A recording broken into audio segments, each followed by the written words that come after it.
Hey, welcome back everybody. I'm about to tackle something that a lot of people don't like to do, and that's build one of these MPC. Usually they're pretty rough. You do get an MPC every once in a while that's better quality, but this one's going to be one of those that gotta work a little harder at. This is the 69 Charger. I think this is the exact same kit as the General Lee kit, which I have right up here. Pretty sure it's the same exact kit, only without the General Lee decals. Yeah, so hey, first off, if you haven't already subscribed to my channel, if you would do so, I appreciate that. Also, in the link in the description, I have some products that I use to build with, and if you're interested in those, you can click on them and it takes you to an Amazon link, and you can get those products. But yeah, this car here is going to be it's going to be easy because it's very low parts count, but on the other hand, it's going to be quite challenging. Number one, like all the chrome, I'll probably have to de-chrome everything because you see all the flash, tons of flash. And so the chrome, I just don't like chrome, to be honest with you. When it comes on some of these kits, the chrome just looks horrendous. I'm not going to use the Duke Boys, the rims right there. Although I really like those rims, I don't want it to be a General Lee. So I'll probably use these. I don't know what color I'm going to paint it. But yeah, I mean, these MPC kits are the detail is very, very low on the scale of realism. Like for instance, the roll cage, it looks like they used like 4-inch tubing or something huge. I'm not going to put a roll cage in it. But yeah, it's a kit. It's going to be fun. I'll make it look as good as I can. See the intake, the realism that you get with that intake there. But the body's got a few little things I have to do to it. It's got some, like any kit's going to have flash. I'm not complaining. It's just these MPCs are kind of funny because they look really like they've been beat out with a hammer. But luckily on the side that counts, it looks pretty decent. It's going to look good. So I'm going to get some parts glued together, some primer on some stuff, some chrome taken off, and we'll see how this thing starts to look. So stand by. Alright guys, so I'm back here. I got the body primered. I've got some color over here on some seats and some interior and the headers and the firewall. The bumpers and the valve covers and a few other things are de-chroming right now in the Purple Power. Chassis is also put together, needs to be touched up. Let me tell you what, I'm learning not to complain about these things. But this is the worst kit I've ever had. I think if you were to take a beginner and give them this kit, they couldn't build it. It just would not build. You could not build it. The bumpers would not fit without a lot of carving around where it goes, front and rear. I had to reshape the grill and the front bumper practically to get it to fit. Super old molds probably is just a problem. Deal with it, whatever. It's going to look good though. I think this thing's going to turn out great. Once I got the white primer on there, did some sanding on the body. Shoot, it's probably going to look as good as anything else. So all complaining aside, I love me a Dodge Charger. I think those things are so cool looking because I grew up in the Duke Boys era. I've already got my paint glove on. If you notice, I don't work for a lunchroom. I'm about to paint something. The color I'm about to paint this thing is this same color I painted my Foos truck here. So the Foos truck is silver, and it's this Model Masters enamel. It's actually chrome paint. It's what it's supposed to be. It won't look chrome. Silver chrome trim. So I've already got it mixed. It's already got some reducer in it, and it's going to look great going over this white primer. And then I'll find some sort of, the gloss won't be where I want it, so I'll find a I have to shoot some gloss, some of that gloss top coat right back there over the top of it. So I'm going to set up the camera and shoot some silver. Stand by.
Okay, so now I have some paint and some clear on this. I went ahead and cleared it off camera. Actually, the clear turned out really good. Finish looks nice. I haven't buffed it or anything. It's got a high gloss shine, and I used this Tester's gloss coat. Just cut it with a little bit of medium reducer, automotive medium reducer, and it turned out it's got a nice shine to it. The silver looks great. Yeah, and the hood's over there, so we got a nice shine already. One step ahead of the game. So guys, since I've started using my new airbrush, yes, it's siphon feed, and I've had several people say don't use siphon feed. Well, I already had it used. One of you guys warned me, like, if you haven't used it already, carry it back to Hobby Lobby, but I'd already used it. So but compared to what I've been using, wow, so it works so good. I do see spitting and sputtering if you start to get low, so I understand that. The engine I've sprayed a light coat of orange so it would have some shadowing. This engine went together so terrible. I bet you thought I was going to say it went together so nice. Not at all. This is an MPC kit. It just takes a little more work. But I got my distributor wired. I got the boots on the end of the spark plug wire, so whenever I get my distributor mounted, and it will mount like right there, like any big block Dodge would, the angled distributor. It'll look good. I'll drill out the valve covers, which I have de-chromed for the most part. There's a few pieces of chrome. I'm going to spray them with primer along with the bumpers. Get the chrome off of them. The chrome did not look good. There's quite a bit that you have to clean up on these, and shape them to get them to actually fit in the body. So de-chroming them was the way to go, and then I'll take my chrome paint and refinish them. The rims I decided to leave chrome. I've just done some black washing on them to give them a bit of shadowing. So those are looking nice. I'm not going to have to paint those. Yeah, they'll look nice up against that silver. And I've got the interior going together. No detailing done on it yet. It's just sprayed. I went ahead with the tan. I'll go in there and black wash quite a bit of stuff. Got the headers painted. Firewall, steering wheel. Oh, so I've got most of the parts are painted except for these chrome pieces. That way I can go ahead and start getting them together. I'm going to paint my valve covers black, not chrome, like your traditional 426. I'm sure some of them came with chrome valve covers. I don't like chrome valve covers, so I'm going to go paint them flat black. And again, with the bumpers, I'm going to chrome paint them. So anyway, that's the update. So next segment I'll have some more things complete. So stand by.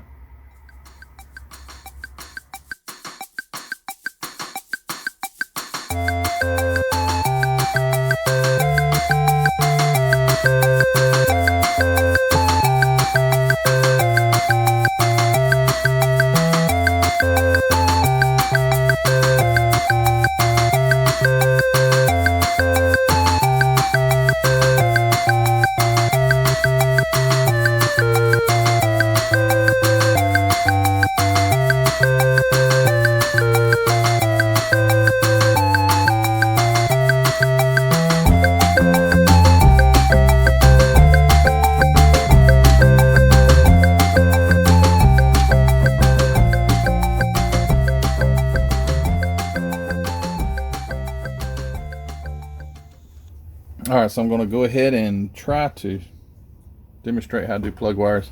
This is a Hemi, so that it's going to be easier since the spark plugs are right in the tops of the valve covers. But I like to use my little pin vise in my drill. I don't know what size bit this is, but it's pretty small.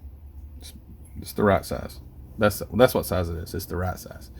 So I'm just going to go ahead and try and drill these out without breaking the bit off. All the way through. I'll go through the valve cover and then on down through the head.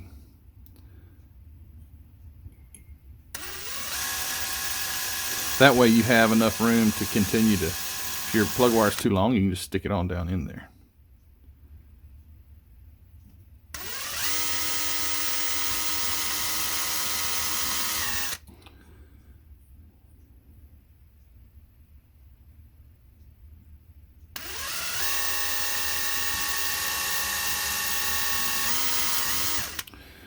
Okay,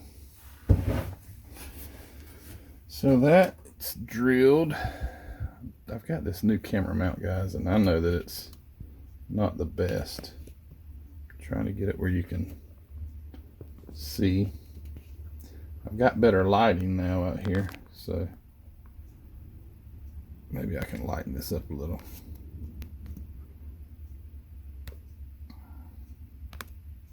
Anyway, maybe not. Okay. All right, so got my distributor in nice and crooked. This thing, that's the small distributor. The big distributor was so big it was even bigger. It wouldn't go in at all. I'm just going to test fit it first.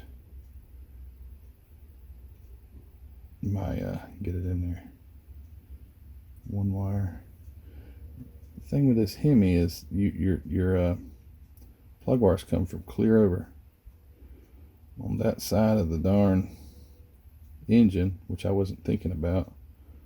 So how do you lay the plug wires in there? I guess I need to pull a pick. Oh, I about went too far with that boot.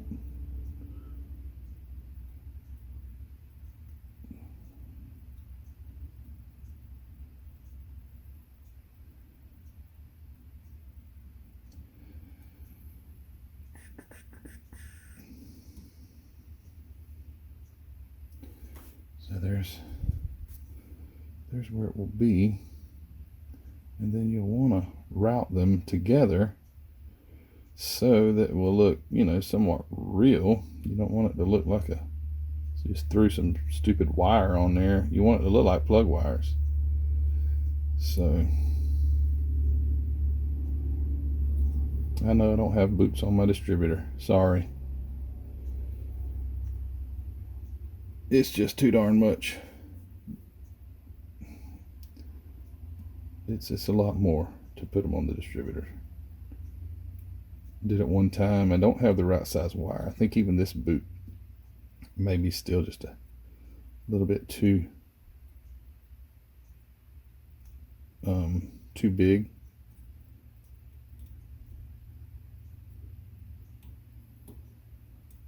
So what you're going to do, you're going to go in there and get all your wires where they fit. They're all somewhat close to the same length when you bundle them together, when you zip tie them together, or whatever you choose to do.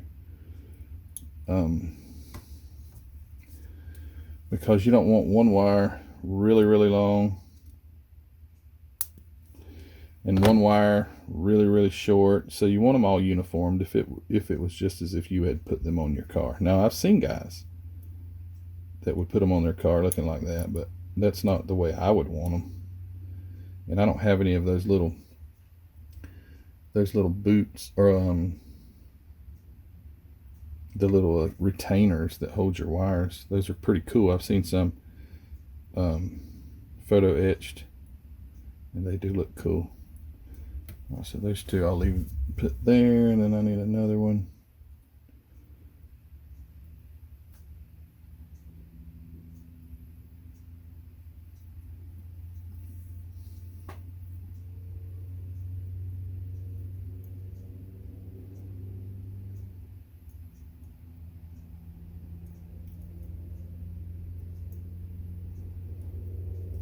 Can you hear that truck going by? Nice and loud. It's actually not that loud. This thing just picks up sound so well. Like when the train goes by at night, it's loud, but it's darn a lot louder when you hear it on this. I use my phone, so on the phone it's a lot louder. Sorry I'm boring you guys, but I just want to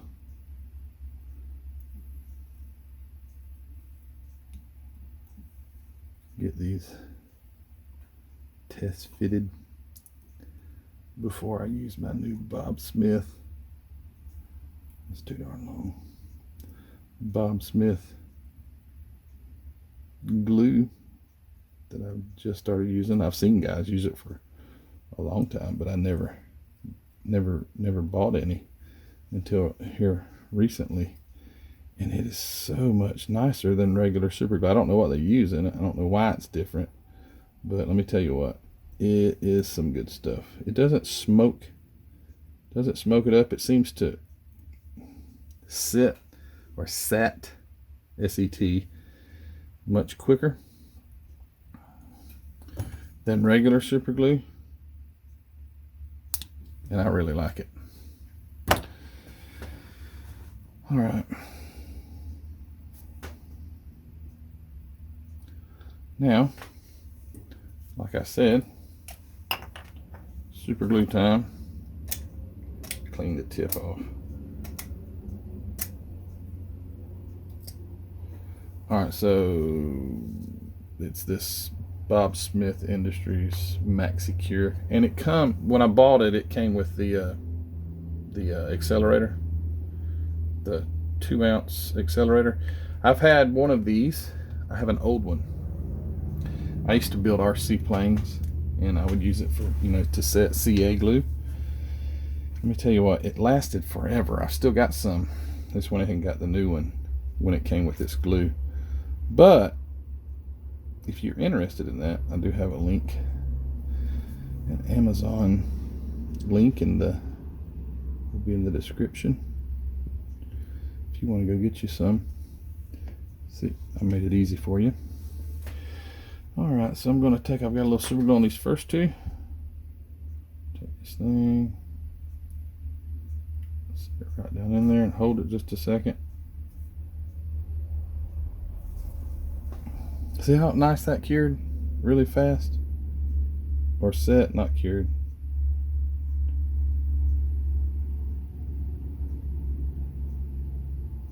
So I'm just pressing it down to the boots touch.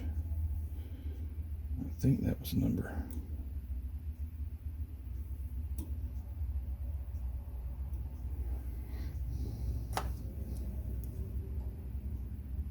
Trim a little more off of that one.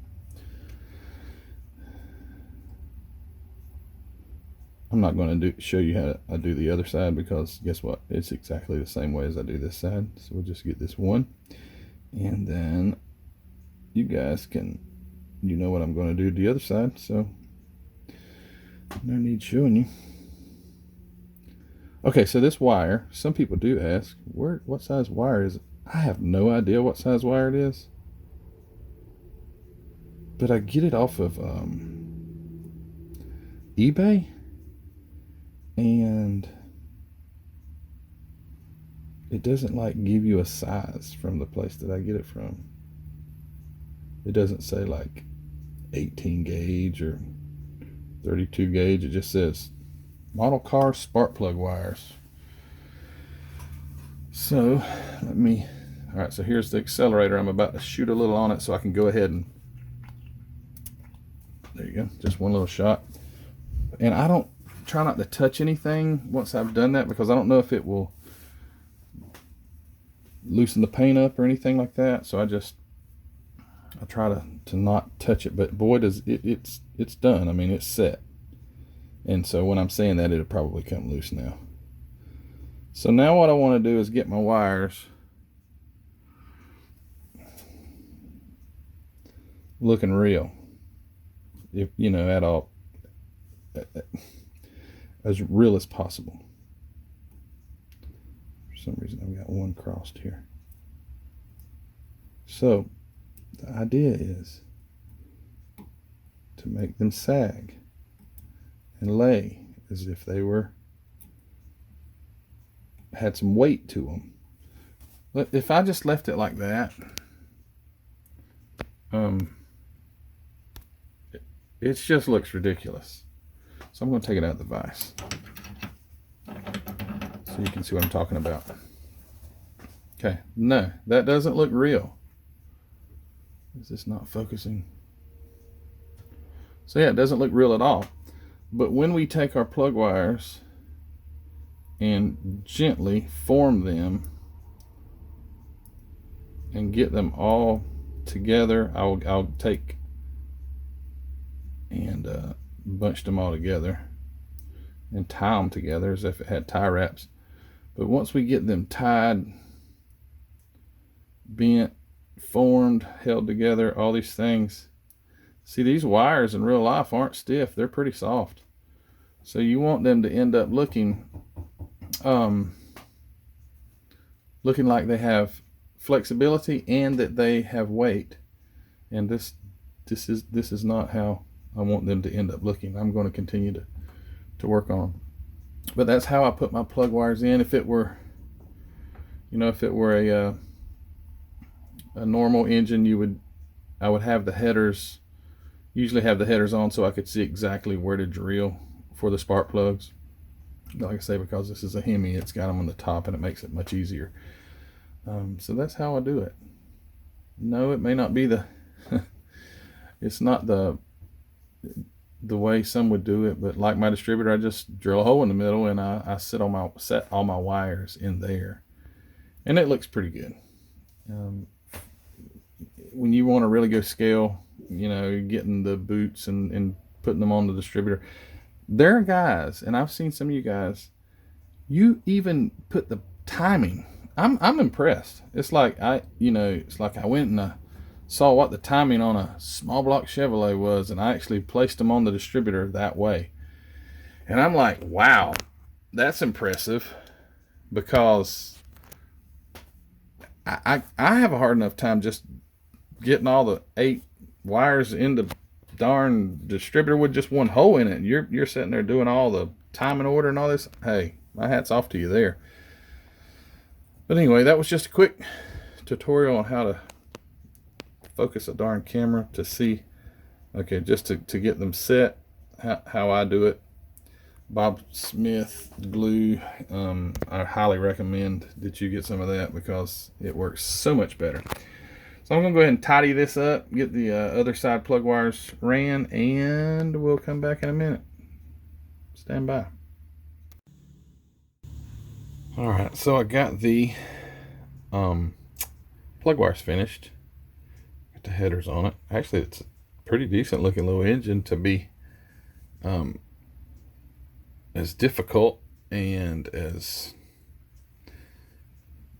bad as the fitment was. It's turned out to look pretty decent. So there's my plug wires. Got them all tied together. I just used the little black wrap. It's just spark plug wire, black spark plug wire that I have.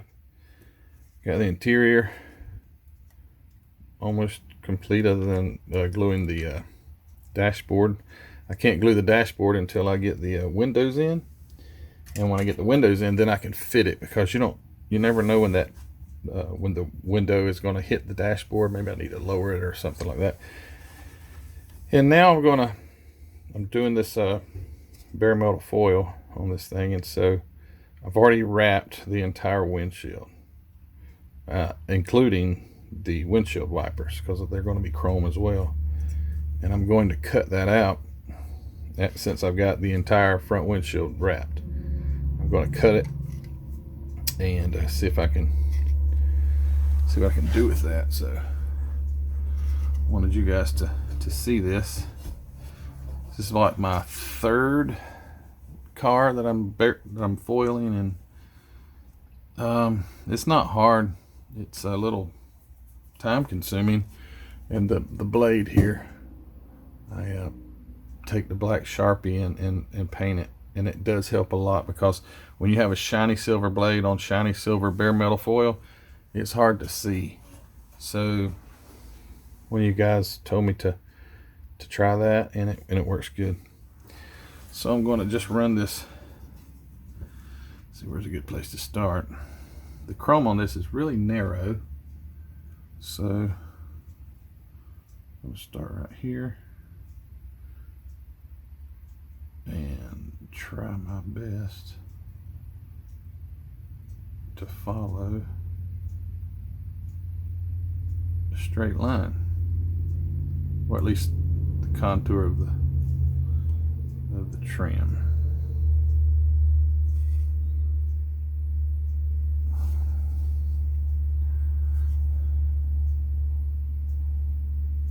I'm shaking like crazy. So there, and then I'll come straight down.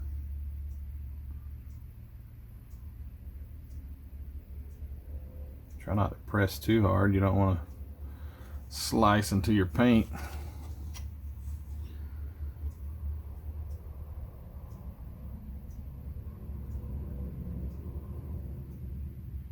think I went a little wide on that side. Alright, so I got that down there. Now cutting in between your windshield wipers. I've done this once already. I want the place where the blade is, I'm going to paint that black. So I'm going to, how am I going to do this? I'm going to cut around, let's see.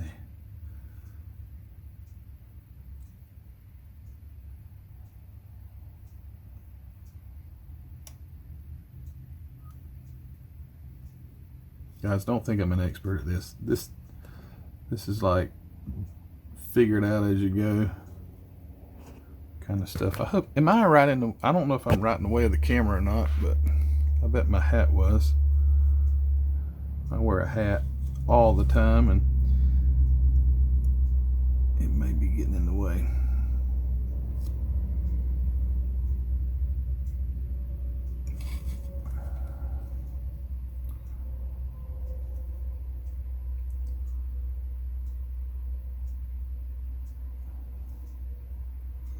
So let's go around the windshield wipers.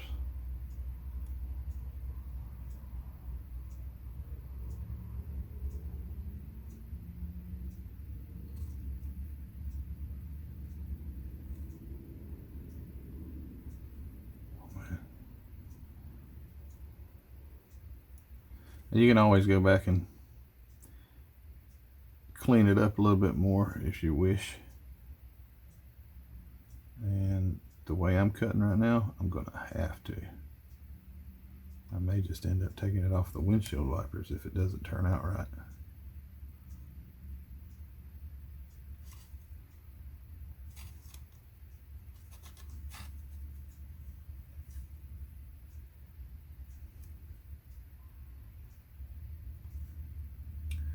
I just changed this blade out so it's a brand new blade. Alright, well, I'm going to go ahead and just try to, sorry, I don't mean to bump the camera. Try to get this started to pull off. I mean, you can just get it with my fingers.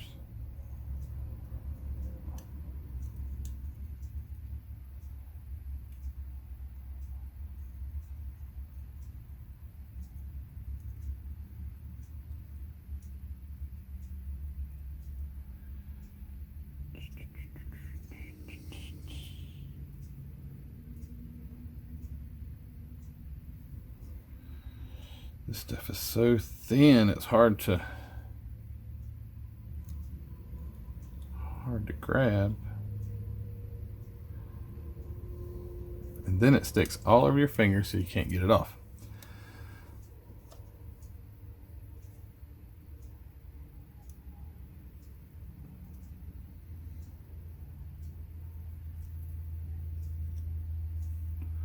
Okay, so I'm going to work with this a while, and I want to keep you guys on here forever as I'm trying to get this off of here. But you see the concept, so it's coming off. It's see around the edge right there on the side, so there's small tiny little strip of chrome, and when I get this piece off, it'll just be around the edge and then around my windshield wipers, which you have to be a lot more careful with. So I'm going to continue to work on this, and we'll see how it turns out. I'll get back with you in just a second. Okay guys, so I've got the bare metal foil, back glass, front glass, and the vents. I didn't do any here. There's no ridge here. It would be very difficult to get her to line. This is going to be more of a custom looking car anyway, so we'll just say there's no drip rail, if that was a drip rail. So yeah, what I'm going to do now is I like to paint the insides of my cars depending on what the color of the interior. The interior is going to be this nice looking tan, but I'm going to paint the inside of this black. So that noise you hear is Ruthie coming in. So I'm going to paint this inside of this black here with craft paint. So this is flat craft paint. It's black. I've learned to use this craft paint a lot more than the enamels for doing things like this. Number one, it's easy to clean up. You just wash the brush right out, and it's cheap. Doesn't take mineral spirits or anything like that to clean it up. And if it gets outside of the lines, you can wipe it right off. So I just like to give the interior, if it's going to be a black headline or whatever, just go ahead and give it a nice black color. And on the inside where the bare metal foil wraps around, you can paint that. Okay, so I've already got a little bit right here. Just take my finger and just wipe it right off. There it is. Can't see it. So just have to be careful still, especially when you're dealing with a light color paint like this car is. But this craft paint goes on so well, and a little bit goes a really long way. So before I install my windows, I like to do this, because once you get the windows in, you can't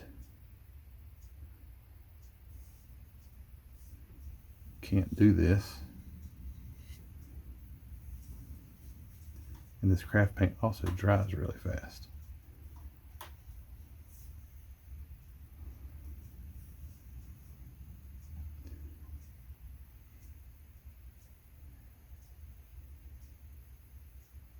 So we're about to paint Ruthie's, what year is it? 1970 Chevelle. That's what she just came out here for. We're about to get the airbrush and paint it some metallic blue color. It's going to look real nice. She primered it white, so that blue paint will definitely go on there really nice. So I'm going to cut this right here, get this finished painting, and then we'll get the windows glued in place, and I'll catch you here in just a minute. All right, so my wheels need a good set of tires to go in, so I'm about to sand them all down. This kit it's got a flat already. See that defect? It should be okay though. On this side, if it's up in the fender well, maybe you won't see it, but it's like it's got melted. So we'll work with it. All right, so I've shown this many times. This is my my tire sander. Some guys use a socket. That's fine. I use this. These are two knobs that I drilled holes in. They're from Hobby Lobby. So it's just those rough or raw wooden knobs for furniture. I just drilled through, put a bolt, tire goes on. They're tapered, tire goes on. See, it wobbles around, but it will center when you get the other one on there. You just kind of spin it a little, and the tire is centered because they're both tapered. Put the nut on it. Not too tight, but tight enough it won't spin. And then put it on the drill. If you tighten down too tight with your drill, you're going to mess the threads up, which will cause you problems trying to get the nut off. So I've used this thing a bunch of times, and I just don't tighten it very tight. It's tight enough right there. So take your sandpaper. This is 220. That's pretty good grit for what I'm doing.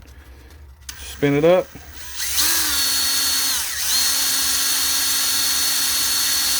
Sand away. So I go one direction, and then after a few seconds I back it up, go the other direction.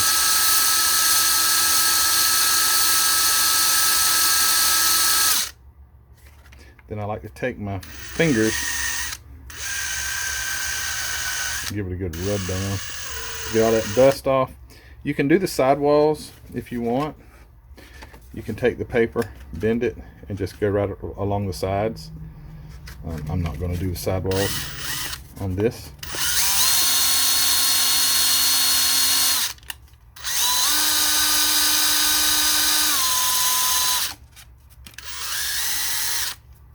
Perfect. Looks nice and driven on. All right, to take it off, that's all you do. Unscrew it.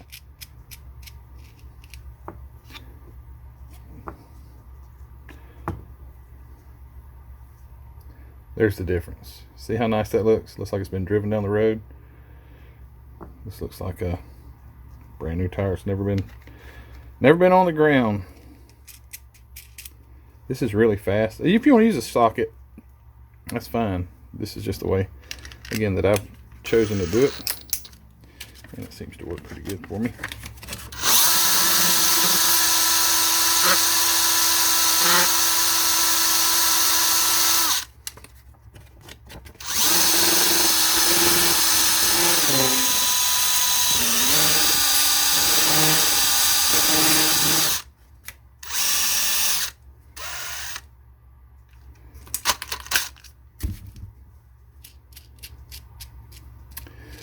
So, oops, dropped the nut on the floor. So that's how I grind my tires to make them look like they've been worn. Easy as that. So I'll go ahead and do these others off camera, get them mounted up on the rims, and we'll see what those look like. Stand by. Alright guys, so this is where I'm at so far. Got the wheels mounted on the tires. They look great. Did a little black washing in the rims to give them some shadowing. They look really good. The interior is ready to be put into the car. It's just sitting on top of it right now. The chassis needs some detailing done to the bottom. The front bumper and the rear bumper have turned out really nice with the chrome paint that I used. So I still have to put the headlight covers in the front grille. There's the breather. So yeah, this thing's turning out really nice. Obviously got the windows in. I can't say enough about that clear paint. I know that Mod Podge or whatever it's called seems to be good stuff, but this Testors, because it has an applicator, this seems, in my opinion, it's probably a little easier to use, and it's not expensive. And this bottle is not even halfway empty, and I've done so many kits already with that. But anyway, So I got the windows in. They went pretty good for an MPC kit. Bare metal foil. I still have the door handles to do. Got to put the gas cap on. Of course, made it up to the chassis with the interior installed, which looks great. Bumpers. As I said at the beginning of this video, the bumpers were a nightmare. So if you get this kit, before you paint anything, fit your bumpers. I would say that for any kit, really, because you get the thing painted looking great, you go to put the bumper on, it doesn't fit and it has to be all cut out. So you do all that before you get your paint on there. You'll be ahead of the game for sure. So the 426 Hemi looks good. It's going to look good sitting down into the chassis with those wheels. So this is going to conclude part 1 of this video. It's already long enough. Yeah, if you would give it a thumbs up, I appreciate that. Subscribe if you haven't already. Again, if you want to, if you're interested in any of these building products that I use, I have a few of them in the description below. Just go down there and click on it. It takes you to Amazon. You can get those pretty easily. Check us out on Facebook. Go there and like that page as well. Not many people there yet, but it's growing. So guys, I appreciate it. That when we come back the part 2, is going to be finishing up a few things, but for the most part it's going to be taking a look at this thing after it's complete, and I'm excited to see it. So you guys, you take care. I really appreciate all you do in your support and your comments, and hey, we'll see you on the next segment, part 2. See you later, guys. Take care. Bye.